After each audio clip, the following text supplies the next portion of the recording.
over, okay? You understand that? This is the historic dawn of a new Middle East.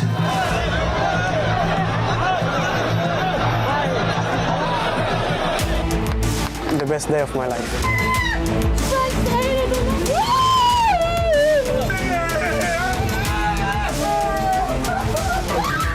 Donald Trump is the greatest friend that the state of Israel has ever had in the White House. Mr. President, you are committed to this peace. I am committed to this peace for their great contribution to this effort.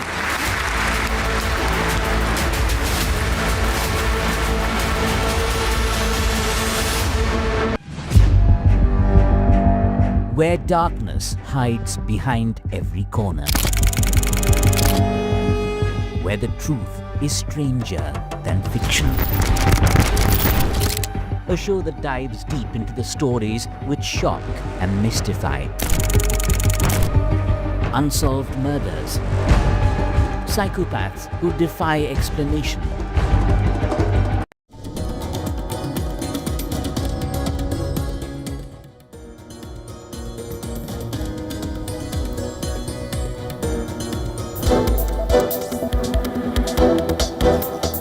Israel says it has resumed enforcing the Gaza ceasefire hours after it carried out multiple strikes across the territory over an alleged attack on its troops. The Gaza Civil Defense Agency says at least 45 people were killed in the strikes.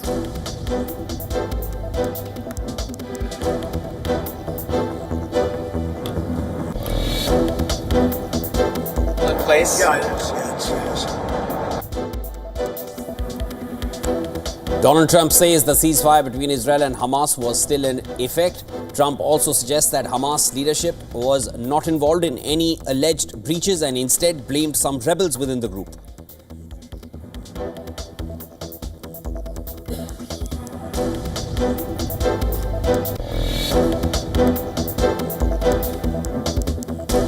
U.S. President Donald Trump says India will continue to pay massive tariffs if they don't restrict Russian oil purchases, repeats his claim that Prime Minister Modi had told him that India will not be doing the Russian oil thing. India has denied any talks between the two leaders on this so far.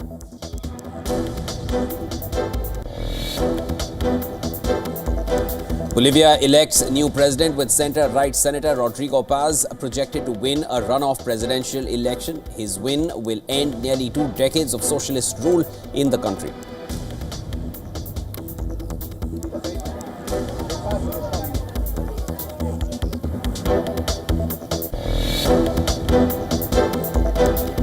French police are hunting for thieves who carried out a daylight raid on the Louvre, breaking onto one of the museum's most ornate rooms and escaping with 8 pieces of priceless historic jewelry.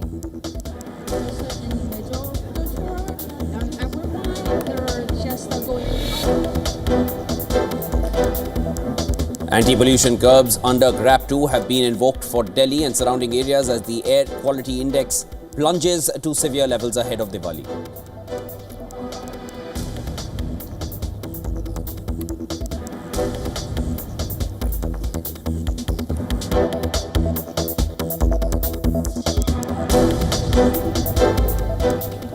The Gaza's fragile ceasefire is holding by a thread after Israel carried out dozens of deadly strikes in the territory. The guarantors of the ceasefire, and that includes US and Egypt, they are scrambling to de-escalate the situation. Hopes that a complete collapse could be avoided rose when both Hamas and Israeli military issued statements saying that they were committed to the agreement.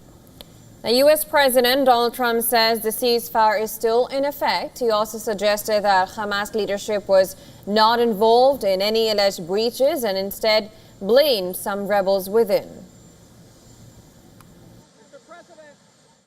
We want to make sure that it's going to be very peaceful with Hamas. And as you know, they've been quite rambunctious. They've been doing some shooting, and we think maybe the leadership isn't involved in that, some rebels within, but either way, it's going to be handled properly. It's going to be handled toughly, but properly.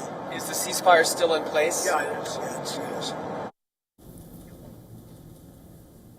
Israeli army says that it has resumed enforcing the ceasefire. The strike began after IDF accused Hamas of targeting its troops. In a separate statement, it said that 2 of its soldiers were killed in Rafah.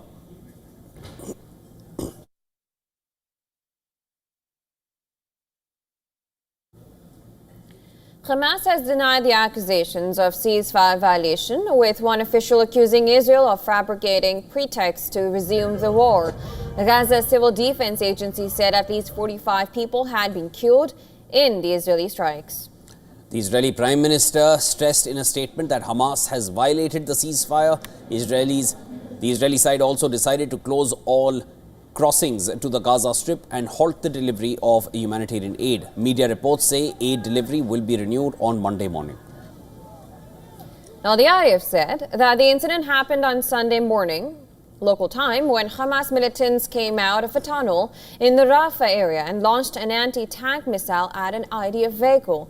In response to the incident, the IDF conducted around 100 airstrikes against Hamas targets in the Rafah area and in the other parts of Gaza. Nearly 10 hours after the fighting started, the IDF announced that it has renewed adherence to the ceasefire in accordance with the directive of the political leadership. Media reports citing officials from Israel and the US said that Israel notified the Trump administration in advance of the strikes through the US command center that oversees the ceasefire. Trump's envoys Steve Witkoff and Jared Kushner held a call with Israeli Minister Ron Dermer and other officials to coordinate and discuss the next steps. According to Axios, Washington urged Israel to respond proportionately but show restraint. On the other hand, Hamas's armed wing insisted that the group was adhering to the ceasefire agreement with Israel and had no knowledge of any clashes in Rafah. However, one witness said that Hamas had been fighting a local Palestinian gang known as Abu Shabab, but the militants were surprised by the presence of army tanks. Israel strikes hit Al-Bureij camp in the central Gaza Strip. One of the strikes hit a house claimed to be used by journalists in Al-Zaweda camp.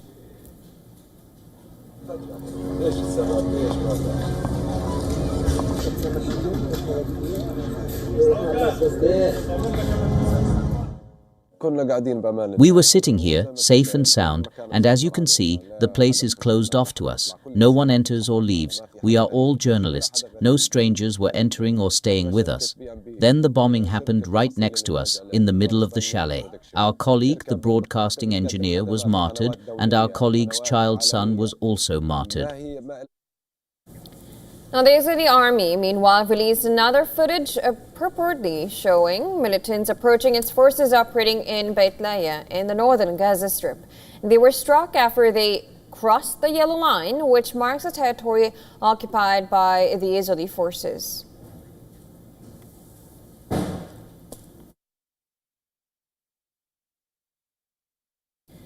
And to discuss more, we're now being joined by Dr. Avner Cohen. He is a professor of non-proliferation and terrorism studies at Middlebury Institute and a West Asia analyst. Thank you so much for joining us on the broadcast.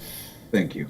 Now, this ceasefire seems to look very fragile at the moment. We know that there has been some kind of movement in Gaza itself. Hamas is, according to some reports, Hamas is fighting off some local groups there. Then IDF seem to have been taking precautions, but they were hit first, and there are a lot of claims that are going on. What is your first impression on that, and how fragile do you think the ceasefire can hold, and how long can it hold? Well, it's interesting. I think there is a strategic interest of both sides because both are very much imposed by the United States to keep the ceasefire.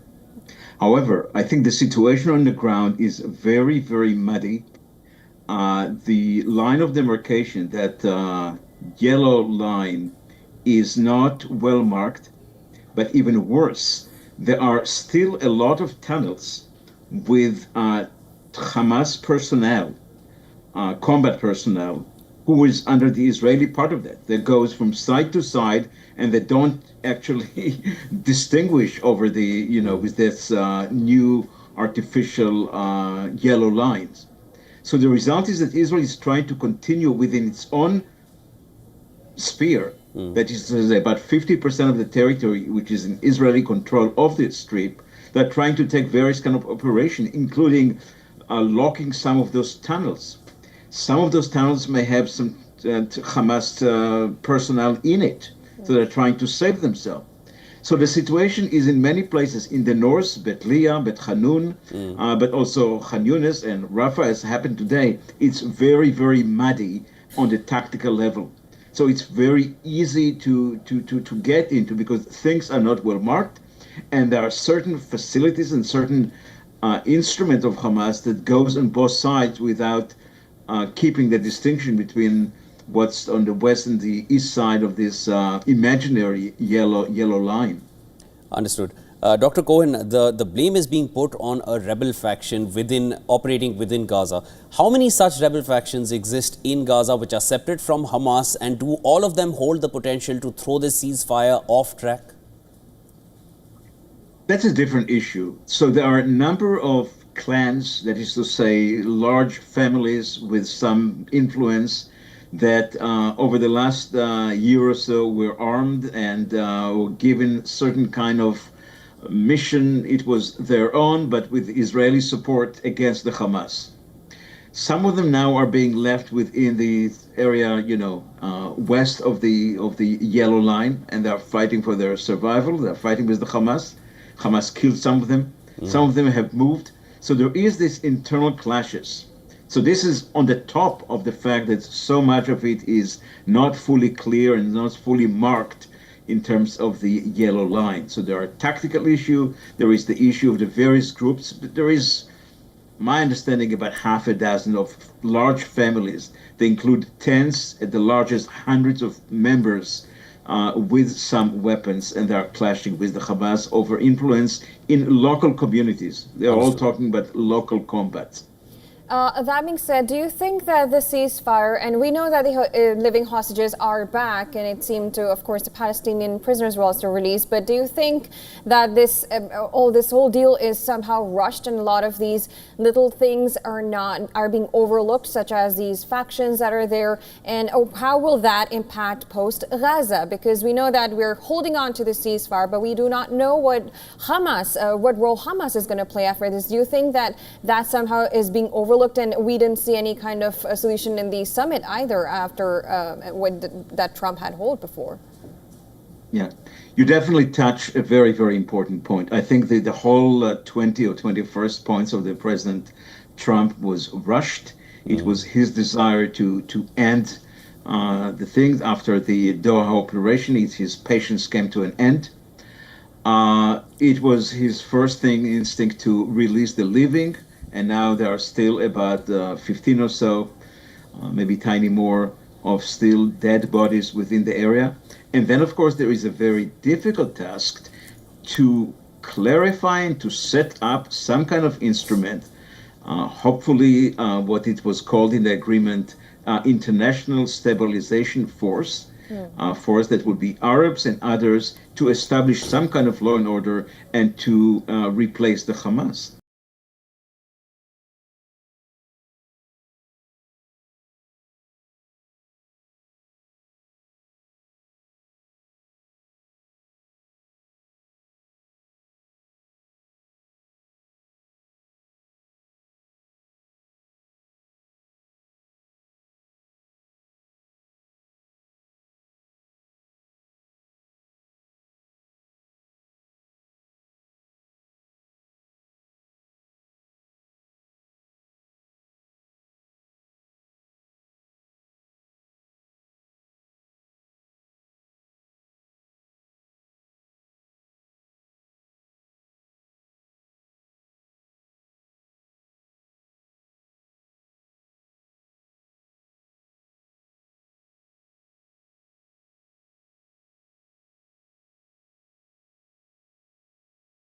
Any further. Let's just hope that continues this way, and phase 2 we see some kind of movement in that. That was Dr. Cohen joining us here on World DNA. Thank you. Now, the fighting on Ukraine's eastern front is relentless, but the real moves may be happening off the battlefield. As drone strikes from both sides continue, Vladimir Putin is sending a new message to Washington, asking for Ukraine to surrender Donetsk and end the war. A signal to the West and a test for Zelensky. We'll bring you more in this next report. Take a look.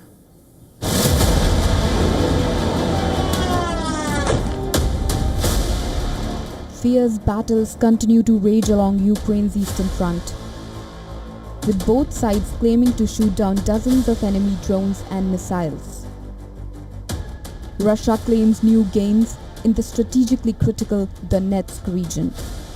Moscow is launching attacks on transport infrastructure, military supply lines, and Ukrainian drone training facilities. But Ukraine is striking back. It's hitting Russia where it hurts the most. Even as Moscow is battling fuel crisis in its backyard, Kiev has targeted the Orenburg gas processing plant in Russia's Samara region, the largest facility of its kind in the world.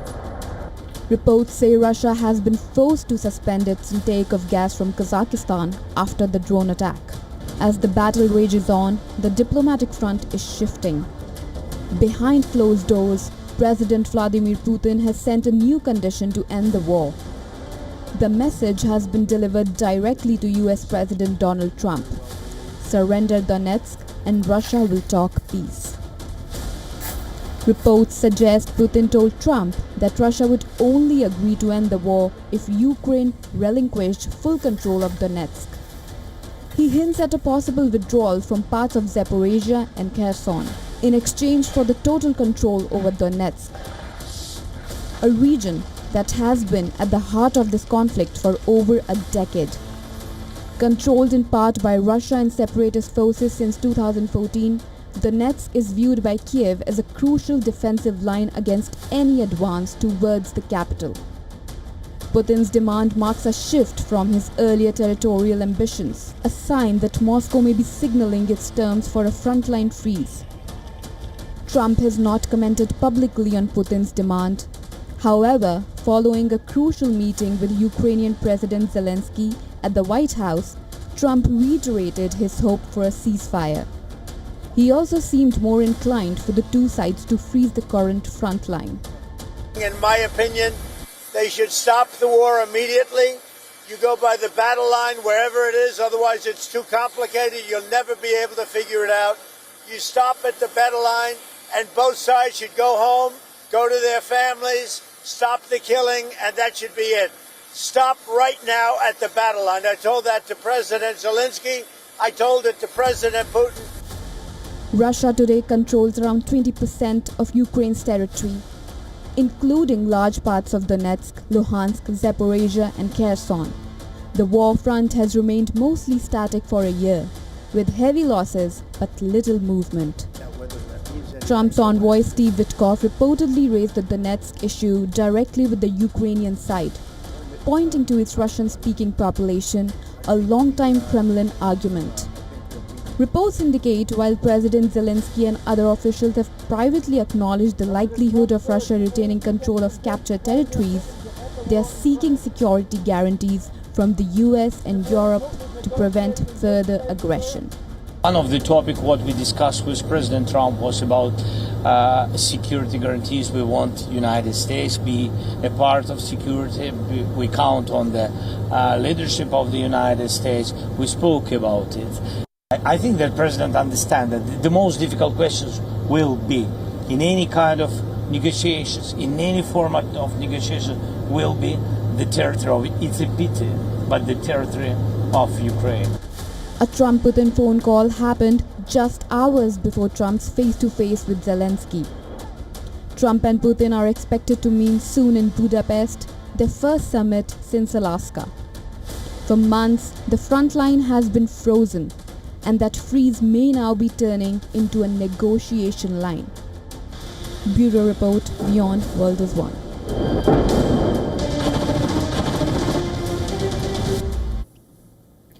US President Donald Trump hit out at Colombian President Gustavo Petro and called him an illegal drug dealer, saying that the US would seize large-scale payments and subsidies to the South American nation. In a social media post, Trump referred to Petro as an illegal drug dealer, as we mentioned, who is low-rated and very unpopular. He further warned that Petro better close up drug operations or the United States will close them up for him, and it won't be done nicely.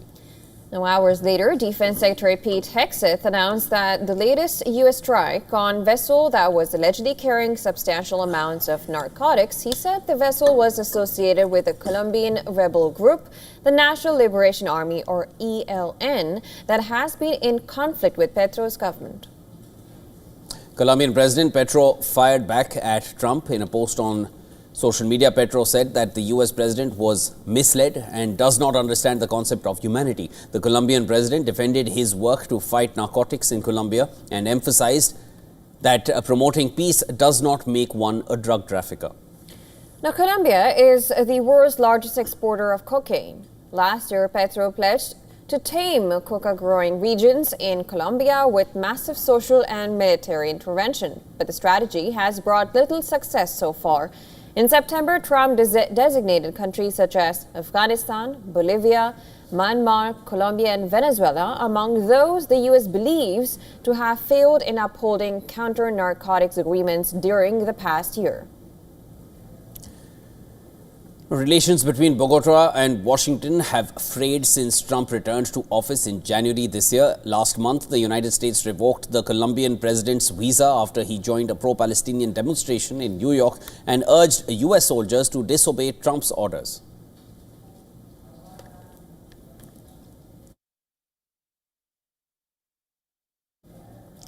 And the US has launched a new operation targeting an alleged drug-running boat in international waters, killing 3 men the Pentagon is calling narco-terrorists.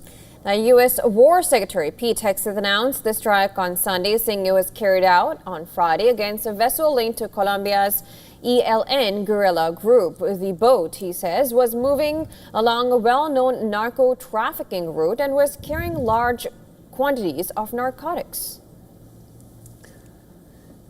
Hegseth said, and I quote him here, "These cartels are the Al-Qaeda of the Western Hemisphere, using violence, murder and terrorism to impose their will, threaten our national security and poison our people. The United States military will treat these organizations like the terrorists they are. They will be hunted and killed just like Al-Qaeda," quote unquote. Hegseth did not reveal the exact location of the strike, only that it took place in waters monitored by the U.S. Southern Command, the unit responsible for operations across Latin America. The operation marks yet another escalation in Washington's campaign against transnational drug networks.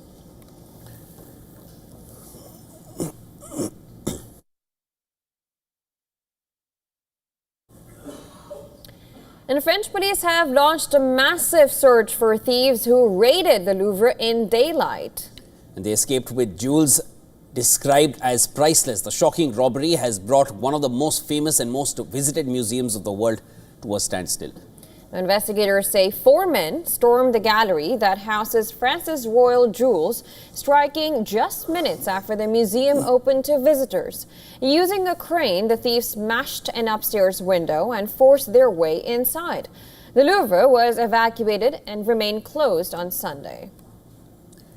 The gang sped away on motorbikes, vanishing into city traffic before police could respond. The Louvre was immediately evacuated and stayed closed through the day as forensic teams examined the scene. Now, French authorities say 2 high-security display cases were targeted. Stolen jewelries include an emerald and diamond necklace that Napoleon gave his wife, Empress Marie-Louise, while a 9th object, which is the diamond and emerald encrusted in the crown of Empress Eugene, was recovered nearby, where it was robbed by the thieves as they fled. The heist has triggered tough questions over the security at the museum, where the museum workers claim to have long warned about insufficient funding for protection systems at the world-famous site. Listen to this. So the Louvre staff, including myself, are both extremely sad and extremely angry about what happened today. Extremely sad because obviously it's our job to protect this building, this institution, the collections it houses, and the public who visit it. And in fact, today it wasn't protected as we would have liked. First reaction is it's shocking. Shocking because it's surprising, because the Louvre is impenetrable, it's France, it's rare. And it's downright shocking, upsetting. These are the first words that come to mind. The Louvre Museum, renowned for its vast collection of art and history, has been the site of several thefts and losses over the years. Now, one of the most notorious thefts took place in 1911 when Mona Lisa vanished from its frame. In 1971, the theft of Gustave Courbet's painting, known as The Wave, grabbed headlines. Another famous theft took place in 1983 when two Renaissance-era pieces of armor were stolen. They were recovered nearly 4 decades later. The painting of Mona Lisa at the Louvre Museum has also sustained multiple attacks over the years. In 1956, it survived 2 major attacks, whereas in 2009, a Russian woman smashed a teacup against Mona Lisa, citing French citizenship concerns. Then more recently, in 2022 and 2024, the painting was smeared and splashed with cakes and soups by environmental activists. Well, it remained unharmed.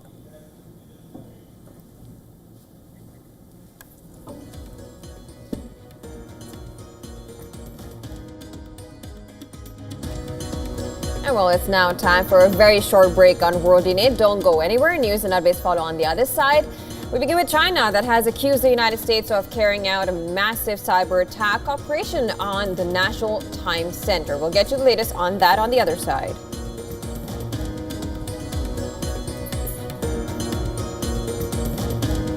Former Indian captains Rohit Sharma and Virat Kohli failed to fire on their international comebacks as Australia beat the men in blue in the rain-affected first ODI in Perth by 7 wickets.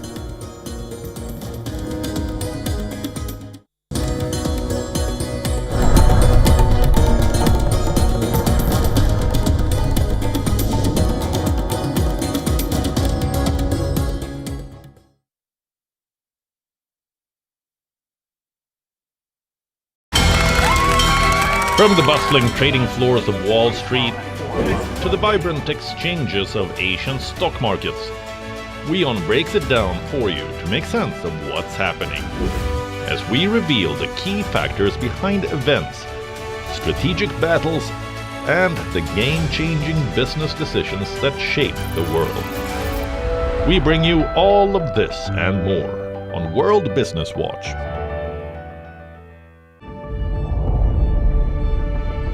The Earth is sending distress signals. Wildfires, droughts, and melting glaciers. Can we reverse the damage? Explore the harrowing effects of climate change. It's a wake-up call. Global emergency. Climate Tracker on WION World is One.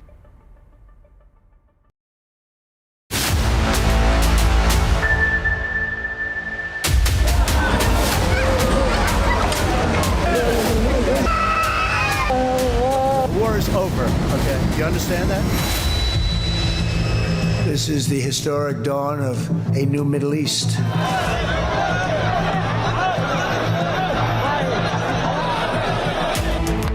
The best day of my life.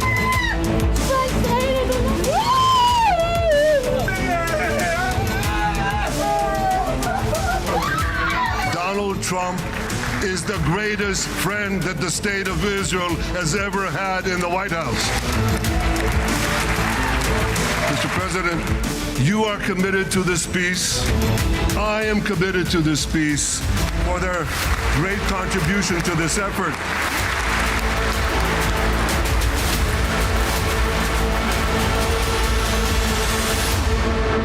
Rashtriya Swayamsevak Sangh. To some, it's an extreme ideology. To others, it's the very soul of India. To some, it's rebellion. To others, it's a principle of nation building. Coming soon to challenge perceptions in RSS Centenary Year, Kesariya at 100.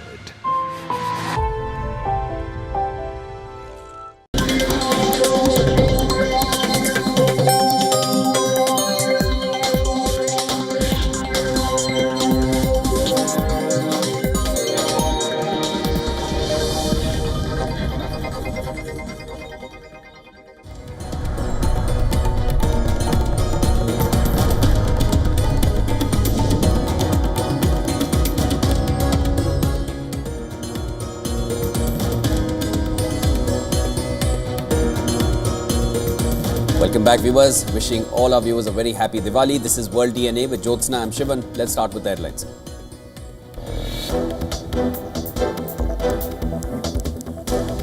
Israel says it has resumed enforcing the Gaza ceasefire hours after it carried out multiple strikes across the territory over an alleged attack on its troops. Gaza's civil defense agency says at least 45 people were killed in the strikes.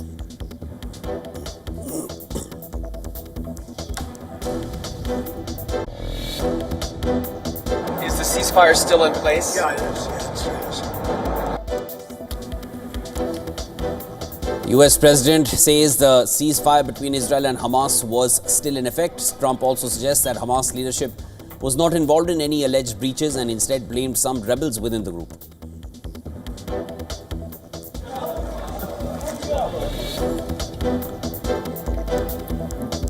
The FBI chief Kash Patel says the agency is investigating the discovery of a suspicious hunting stand within line of sight to where President Trump exits Air Force One near Palm Beach International Airport.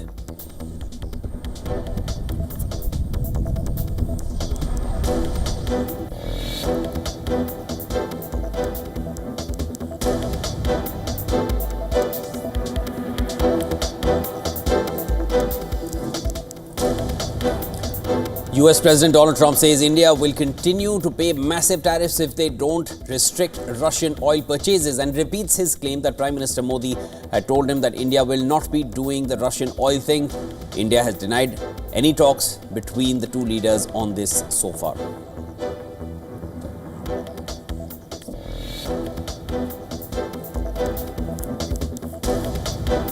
Qatar's foreign ministry changes reference of Durand Line as a border from its official statement about the ceasefire agreement between Pakistan and Afghanistan.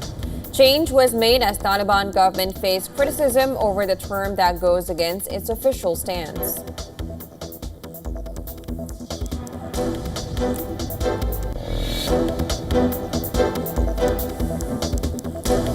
Pakistan continues its crackdown on Afghan immigrants amid border tensions. Islamabad police arrest 17 Afghan nationals allegedly living illegally in the country, all 17 to be deported.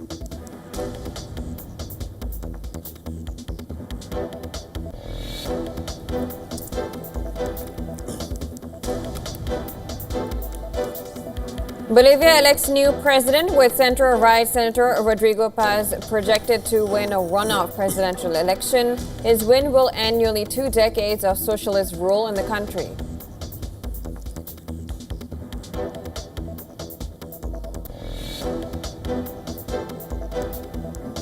French police are hunting 4 thieves who carried out a daylight raid on the Louvre Museum, breaking into one of the museum's most ornate rooms and escaping with 8 pieces of priceless historic jewelry.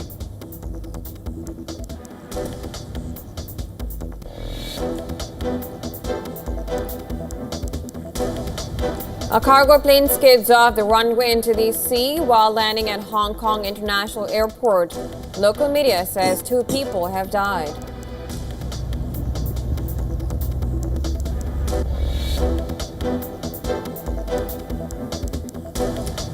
Delhi's air quality plunges on the eve of Diwali, with 24 monitoring stations recording pollution levels in the very poor category, while Anand Vihar entered the severe zone. Anti-pollution curbs under GRAP 2 have been invoked for Delhi and surrounding areas.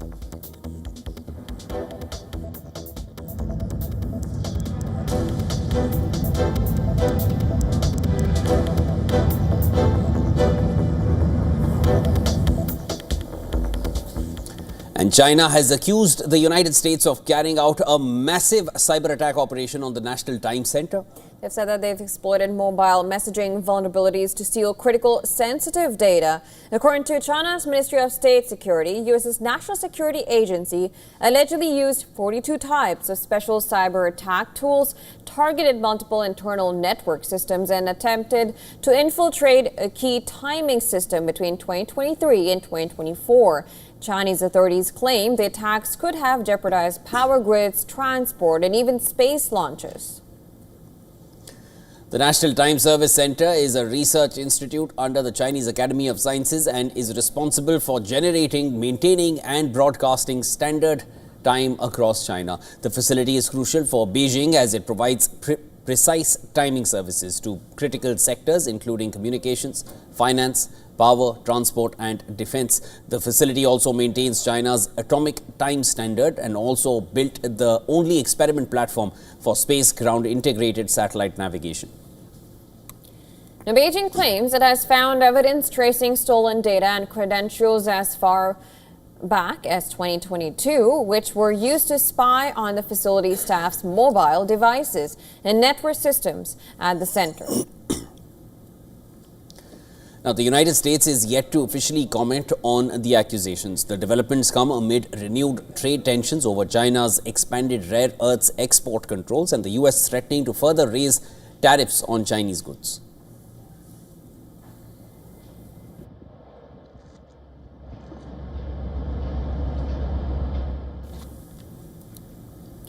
Now, days after the brutal crackdown by Pakistani security forces against TLP protesters, fresh footage continues to surface, highlighting the grisly massacre in Pakistan's Muridke. In one of the videos of the massacre shared by media outlet Dropsite, heavily armed Pakistani forces can be heard firing incessantly at protesters waving a Palestinian flag for over a minute and a half.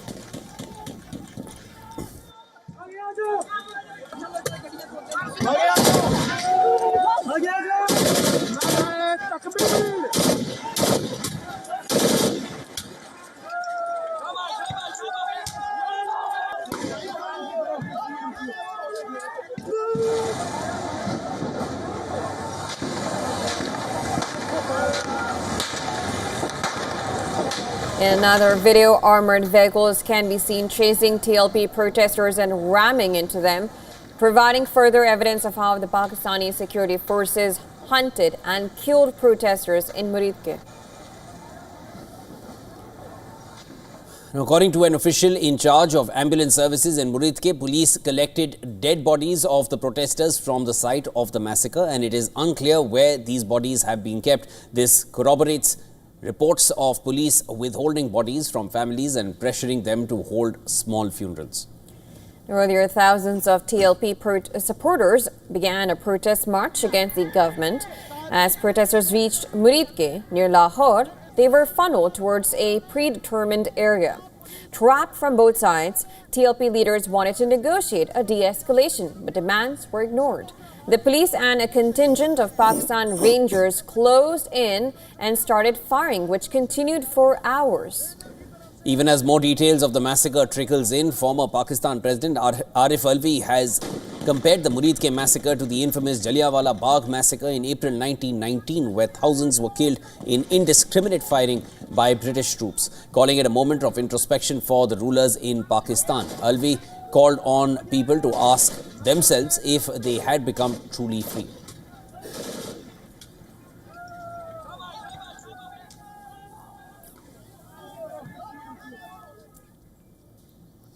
And a Pakistan Air Force contingent comprising JF-17 Thunder Block 3 fighter jets have landed in Azerbaijan to participate in a bilateral aerial exercise. Well, named Indus Shield Alpha, the aerial combat drills will focus on modern aerial warfare tactics and joint mission planning between the Pakistani and Azeri air forces. The deployment of JF-17 fighter jets comes on the back of a $4.6 billion deal signed between Azerbaijan and Pakistan, under which Baku will acquire 40 JF-17 fighter jets from Islamabad. The JF-17 is a fourth-generation multi-role combat aircraft jointly built by China and Pakistan. It is capable of carrying payloads of over 3,600 kilograms and can attain a maximum speed of 1,960 kilometers per hour. According to the Indian Air Force, Pakistan had lost several fighter jets, including the JF-17 during India's Operation Sindoor. Azerbaijan was among the handful of countries which publicly backed Pakistan during the conflict with India. In the weeks and months following Operation Sindoor, travel booking platforms reported a sharp decline in reservations and a surge in cancellations from Indian tourists. Reports suggest that Indian tourist traffic to Azerbaijan has dropped by as much as 56% in recent months, suggesting that Indian tourists are now preferring alternative destinations.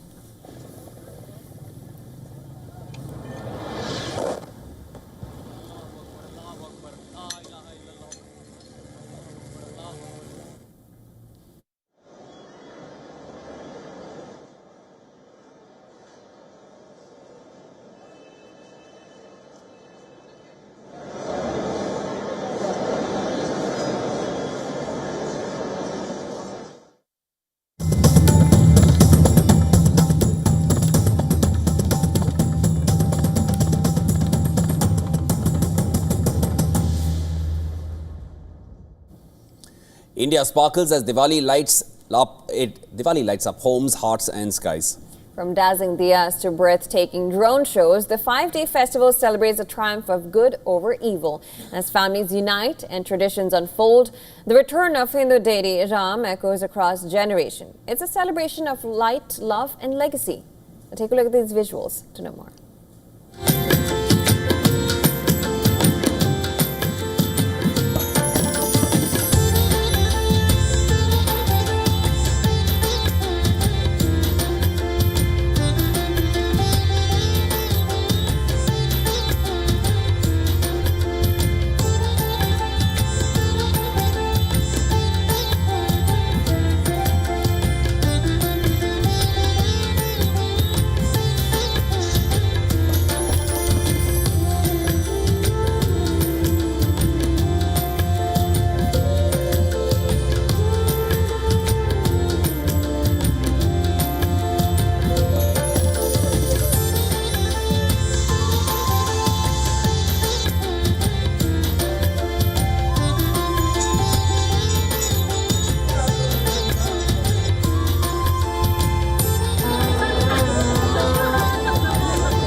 Now, every Diwali, India celebrates the joy of giving, but this year, gifting has taken on a new meaning.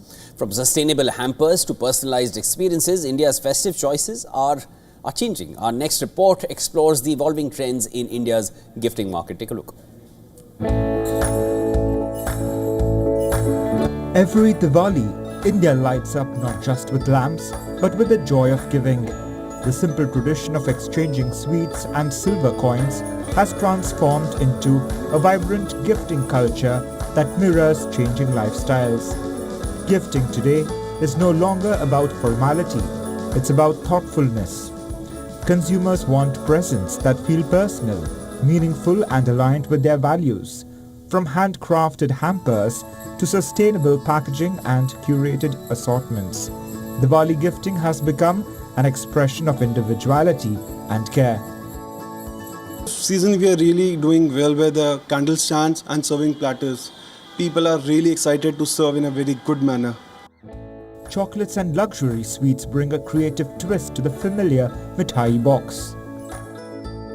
While tech gadgets and experience-based gifts speak to a generation that values practicality and memories, whether it's a family celebrating at home or a company appreciating its team, the focus this year is on gifts that carry thought, purpose and delight. Online platforms have redefined how India shops and shares during Diwali. Quick deliveries, curated selections and digital convenience have made gifting more seamless and spontaneous. But for many, offline shopping is still the better option to pick. Offline shopping allows you to check the products and compare prices. In online, companies increase MRP. Even when we deal with companies and ask about discounts, they tell us the value is above MRP. Today's time, rather than buying online, they want to come see the product physically and then take the product. They need to check the quality. So yes. The festive basket today reflects broader social shifts, a move towards personalization and conscious choices. As families and businesses embrace this new approach, Diwali gifting is no longer just about sweets and sparkle. It's about sharing warmth, joy and memories that last beyond the season. Business Bureau, WION World is One.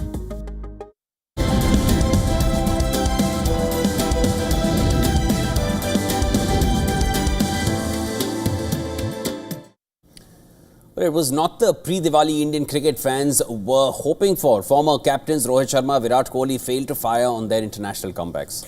Now, this has Australia beat the men in blue in the rain-affected first ODI in Perth by 7 wickets. The build-up to the 3-match ODI series was all about the two Indian superstars, with a 50-over format being the only international cricket they now play in. Virat Kohli and Rohit Sharma were making their return after a gap of 7 months. However, it was not the start they or the fans had hoped for. Rojo were the first 2 wickets to fall under rainy conditions in Perth. Sent in to bat first, Rohit made a scratchy 8, while Kohli fared even worse, falling for an 8-ball duck. Josh Hazlewood removed Rohit in the 4th over, while Mitchell Starc drew Kohli into a drive that caught the outside edge. Brilliantly taken at backward point by Cooper Connolly.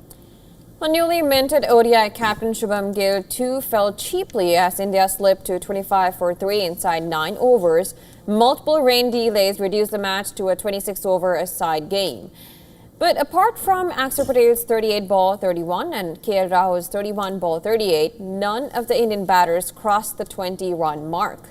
Hazlewood, Matthew Kuhneman and debutant Mitchell Owen took 2 wickets each, as India were restricted to 136 for 9. With just over 5 runs per over required, it was always Australia's game to lose.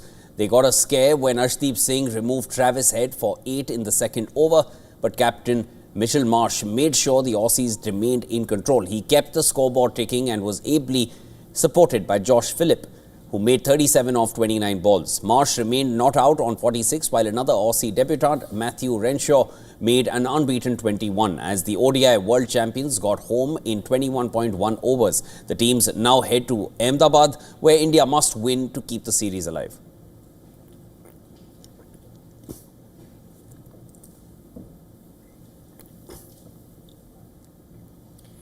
And in other sports news, world number 5 Tommy Fleetwood continued his blistering run off form and made his son Frankie's dream come true. This is as he shot a superb 7 under 65 in the final round to win the DP World India Championship by 2 strokes. Now, Japan's Keita Nakajima began the day in the lead with a 2-shot cushion at 17 under par, but his 3 under 69 was not enough to hold off the charge of the Englishman, who finished at 22 under par. The Japanese golfer just couldn't keep pace with Fleetwood, who made 4 straight birdies starting at par 3, 7th, to turn a 2-shot deficit into a 2-shot lead. It was a crucial par putt at the 11th that truly put him in the driving seat. The 34-year-old, put the title beyond doubt with a brilliant 25-foot putt for an 8th birdie of the day at the 17th, ending Nakajima's chances at the Japanese player had to settle for second. The highlight of the day came after Fleetwood tapped in for par at the last as his 7-year-old son, Frankie, charged across the green to hug his father. Before the tournament, Frankie had complained that his father had never won a tournament he'd been to. Well, it's all history now. Fleetwood's latest victory secured his place in the season-ending tournaments.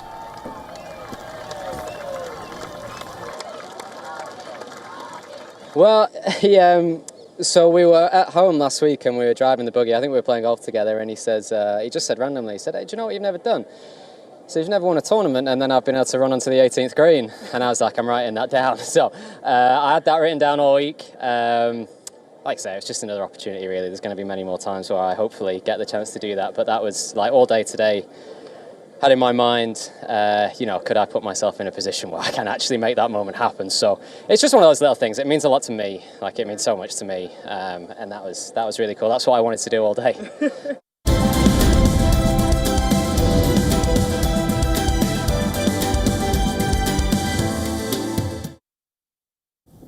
Well, 30 years to the day, Bollywood's beloved romantic saga, Diwali Dulhaniya Le Jayenge, continues to weave its magic.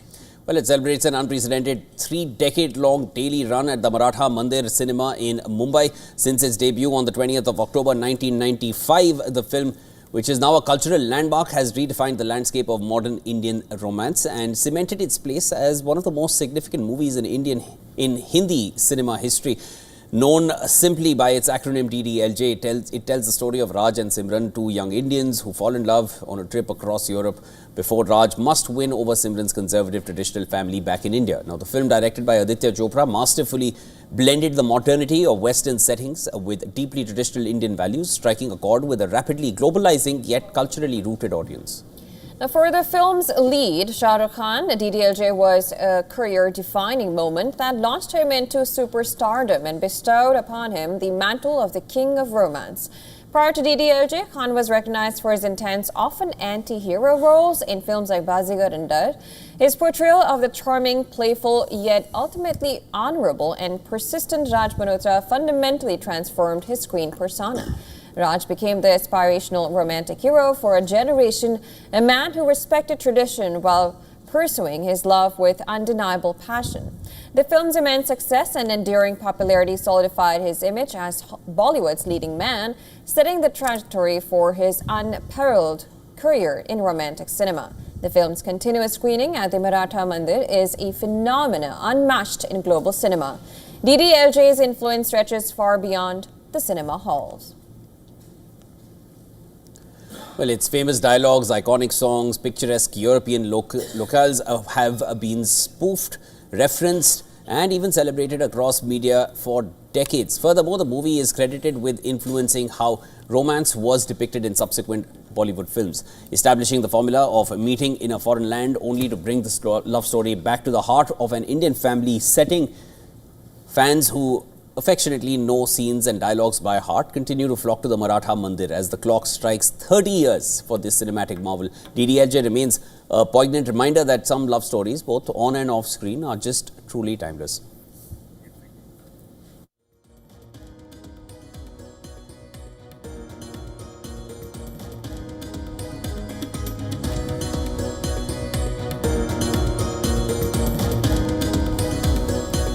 All right, with that, we call a wrap to World DNA. But before we go, here's a look at all the climate stories making headlines across the world. News and updates do continue on the other side. Keep watching Beyond World.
where darkness hides behind every corner,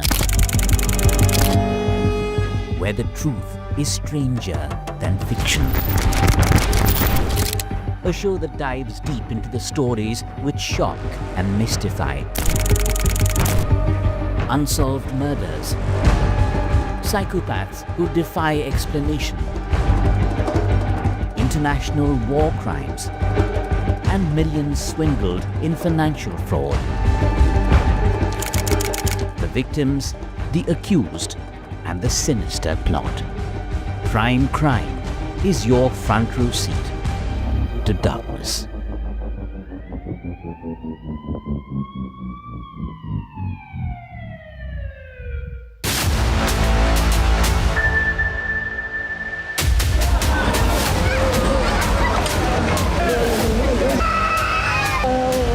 War is over, okay? You understand that?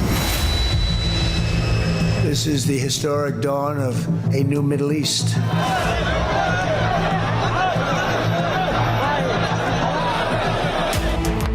The best day of my life.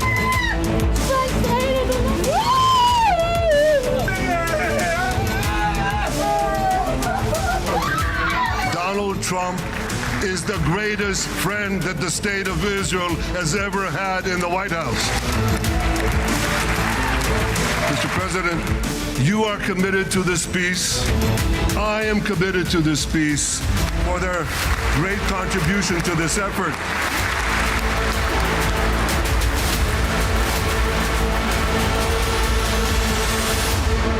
WION Health Resort is unique, the only one of its kind. Experience the 4 paths of natural wellness: yoga, Ayurveda, acupuncture, and naturopathy. Each uniquely customized program improves the whole person to make every person whole. Come to WION Health Resort. Make your reservation at WION.com. From the bustling trading floors of Wall Street to the vibrant exchanges of Asian stock markets, WION breaks it down for you to make sense of what's happening, as we reveal the key factors behind events, strategic battles, and the game-changing business decisions that shape the world. We bring you all of this and more on World Business Watch. WION, India's global voice, the channel that brings you the biggest stories from across the world through India's lens. Now available in more than 190 countries worldwide, because we believe that the world is one. Watch us in Africa, Europe, USA and Canada, South America, Asia Pacific, Middle East and North African regions. Also available on these digital platforms across the world. WION. World is one. The Earth is sending distress signals. Wildfires, droughts, and melting glaciers. Can we reverse the damage? Explore the harrowing effects of climate change. It's a wake-up call. Global emergency. Climate Tracker on WION World is One.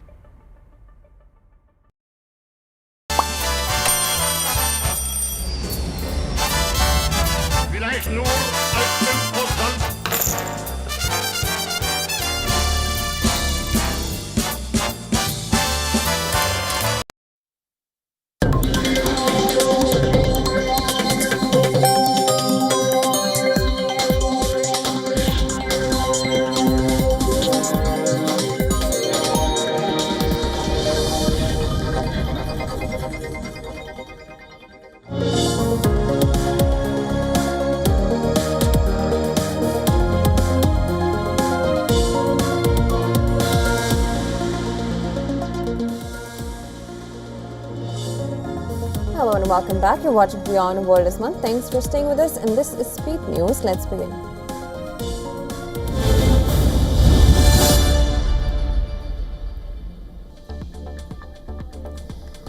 In an interview on Fox News, US President Donald Trump said Hamas has indicated it would disarm, but called the region a very violent part of the world. He ruled out sending U.S. troops to Gaza, but pledged American support for Israel with back end if necessary. On the Abraham Accords, Trump predicted more countries, including Saudi Arabia, would join soon.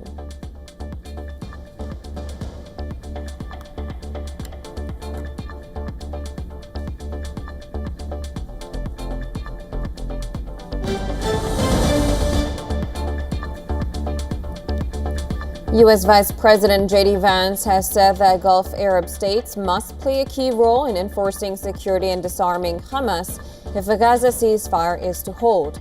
Speaking after a trip to California, Vance warned the truce will face hills and valleys ahead, noting that while some of Hamas's 40-plus cells may respect the ceasefire, many likely won't. He added that disarming Hamas will take time and can't be done in days, calling for a regional security presence to help maintain order.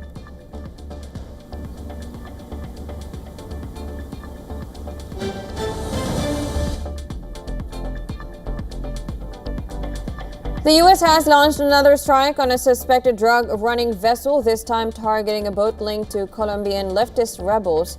Pentagon Chief Pete Hegseth has confirmed the action, signaling a widening U.S. military role off South America's coast. Meanwhile, President Trump announced a freeze on aid to Colombia, accusing its president of enabling drug production.